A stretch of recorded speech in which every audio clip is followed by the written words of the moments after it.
Hola a todos, bueno, en este video lo que vamos a hacer es trabajar algunos ejemplos con continuidad y hablar un poco acerca de las componentes conexas en el dominio de una función. Pongamos un ejemplo para hablar acerca de componentes conexas. ¿Les parece si planteamos el siguiente problema? O sea, consideren la siguiente función. Sea, digamos, f de x definida como x cuadrada sobre x cuadrada menos 4. Entonces nosotros tenemos definida esa función. Dada esa función, vamos a determinar su dominio, ¿no? Su dominio, si ustedes se fijan, son justamente aquellos puntos en donde el denominador no se anula. A saber, en este caso, serían todos los números reales que están por debajo de menos 2, todos aquellos números reales que se encuentran entre menos 2 y 2, y todos los números reales que son mayores estrictamente que 2.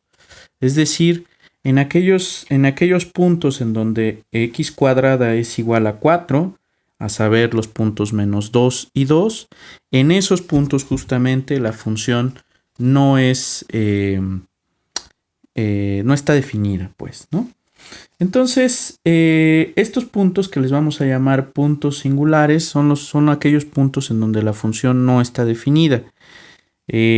Ahora, entendiendo eso, la vez anterior, en el video pasado, definimos componente conexa, definición, a todo intervalo máximo,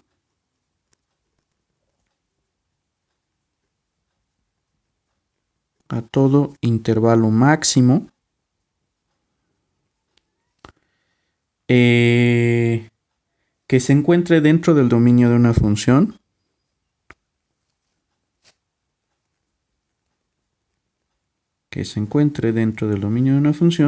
le vamos a llamar componente conexa.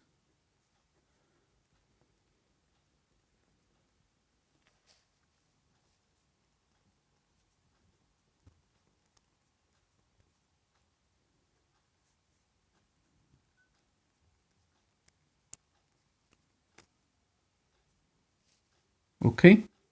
Entonces, es claro que no podemos dejar de lado, digamos, la forma que tiene el dominio de una función. Vamos a decir que si el dominio de una función tiene varias componentes, como este caso, el dominio va a ser conocido como inconexo. Aquí hay que hacer una observación. En casi todos los libros, casi toda la literatura, sobre todo de análisis y topología, y en este caso de cálculo, a las componentes inconexas se les llama componentes disconexas. Lo que debemos de hacer cuando estamos hablando de una función que tiene un dominio inconexo, pues es justamente analizar sus propiedades sobre cada una de las componentes conexas que conforman al dominio. En nuestro ejemplo anterior vamos a observar que justamente esta función tiene un dominio con 3 componentes. Entonces, cuando estudiemos las propiedades de la función, pues lo que tenemos que hacer es estudiar sus propiedades en cada una de estas componentes. Ahora hagamos algunos ejemplos que tienen que ver justamente con la parte de continuidad. Hagamos más ejemplos. Ejemplos de continuidad. Bien, considérese, por ejemplo, la función f de x que sea la tangente de x cuadrada. Si quisiéramos plantear el dominio, observemos que esta función está definida como el seno de x cuadrada entre el coseno de x cuadrada, debido a una de las identidades trigonométricas básicas, ¿no? Entonces, el dominio de mi función va a ser justamente el conjunto de las x en los reales, tal que el coseno de x cuadrada es distinto de 0. Siempre y cuando el coseno de x cuadrada no se anule, la función tangente va a estar bien definida. Ahora pensemos, ¿cuándo sucede que el coseno de x cuadrada es igual a 0?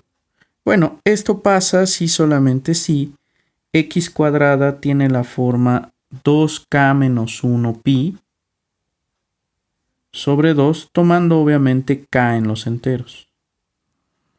En esos puntos justamente vamos a tener que la función no va a estar definida. Es decir, esto va a pasar si solamente si x es igual a la raíz de 2k menos 1 pi sobre 2, tomando k en los enteros. Ahora, para que esto tenga sentido, evidentemente vamos a pedir que k esté en los enteros positivos o sea 0, porque si no, pues ya de entrada x pues no va a estar definida, ¿no? Entonces, para que no tenga yo raíces negativas, pedimos que k sea un entero positivo o 0. O 0. Bueno, vamos a ver. Si k es igual a 0, entonces aquí vamos a tener menos 1 y esto va a ser negativo. Entonces yo propongo ponerle en lugar de 2k menos 1, ponemos 2k más 1 pi medios.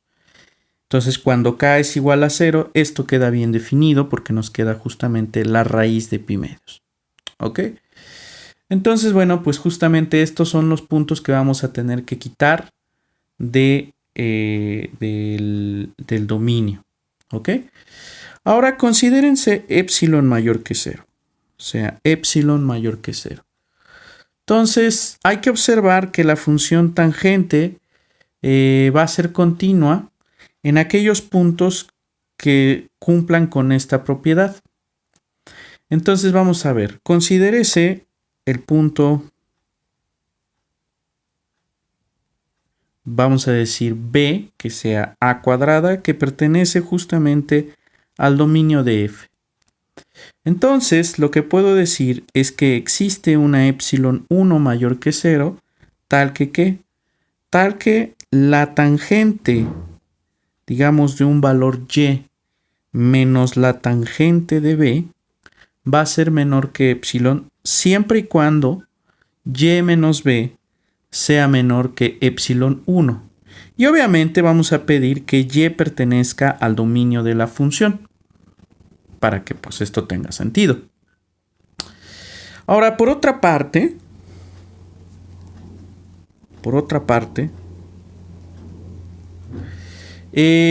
la función, digamos, y igual a x cuadrada es continua. Y de hecho es continua si ustedes se fijan en todos los números reales. Entonces vamos a decir que es continua en un valor a. Entonces eso quiere decir que existe una delta mayor que 0, tal que la diferencia entre x cuadrada y a cuadrada va a ser menor que epsilon 1, siempre y cuando la diferencia entre x y a sea menor que delta. ¿Ok? Entonces, ¿qué quiere decir esto? Quiere decir que la tangente de x cuadrada menos la tangente de a cuadrada va a ser menor que epsilon siempre y cuando x menos a sea menor que delta. ¿Por qué?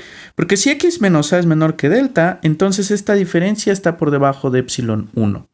Y si esta diferencia está por debajo de epsilon 1, tomando y como x cuadrada y b como a cuadrada, entonces se satisface esta desigualdad.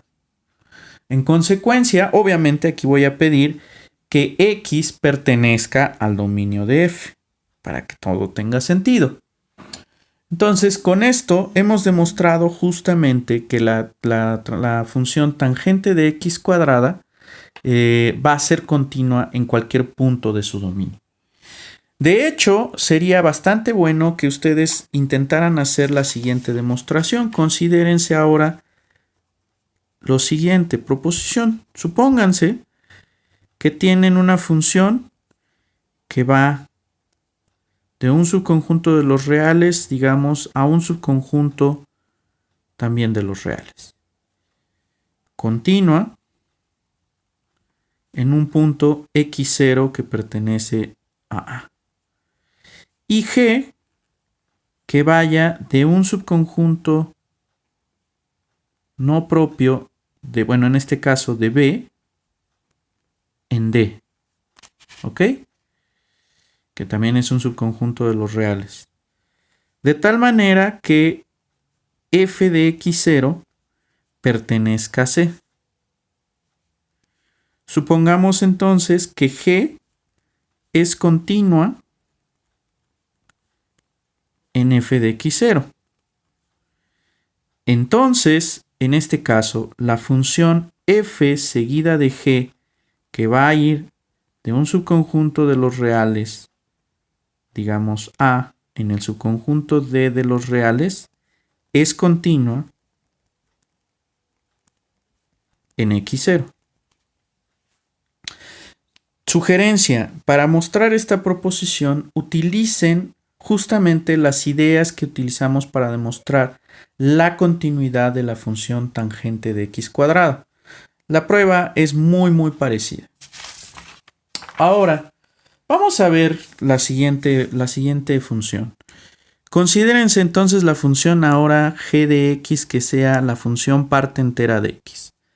La función parte entera de x, recuerden que la estamos definiendo como el mayor entero menor o igual que x. Yo afirmo que esta función no es una función continua en los números enteros. Para que se den una idea, si nosotros hiciéramos el gráfico de esta función, por ejemplo, la parte entera de todos los números que están por debajo de 1, pues es 0. Es 0. Y cuando llegan justamente al valor 1, la función brinca. ¿Por qué? Porque la parte entera del valor 1 vale 1. Entonces, a todos los puntos que están entre 1 y 2 los va a asignar al valor 1, porque son 1 punto y algo, ¿no? Cuando llegan a 2, justamente da el siguiente brinco. ¿Por qué? Porque la parte entera de 2, pues es 2. Y así nos la seguimos, ¿no? Si nosotros estamos definiendo a la parte entera de esta manera, en consecuencia, pues lo que tenemos es un gráfico como de este estilo. Entonces, intuitivamente la función pues es discontinua en cada entero, porque si ustedes se aproximan por la derecha, sobre todos los puntos que se encuentran a la derecha del entero, lo están asignando a este escalón, mientras que todos los puntos que se encuentran a la izquierda lo están asignando al escalón anterior. Si digamos tratáramos de ver la continuidad en 2, pues si me aproximara 2 por la derecha, estaría asignando todos los valores que se encuentran por encima de 2 y por lo tanto el escalón en el que me estoy moviendo es este. Mientras que todos los puntos que están por debajo de 2 se están moviendo a lo largo de este escalón. ¿Ok? En consecuencia, intuitivamente, en cada entero, esta función no se va a comportar bien en términos de continuidad. Entonces, eso lo vamos a demostrar en el siguiente video.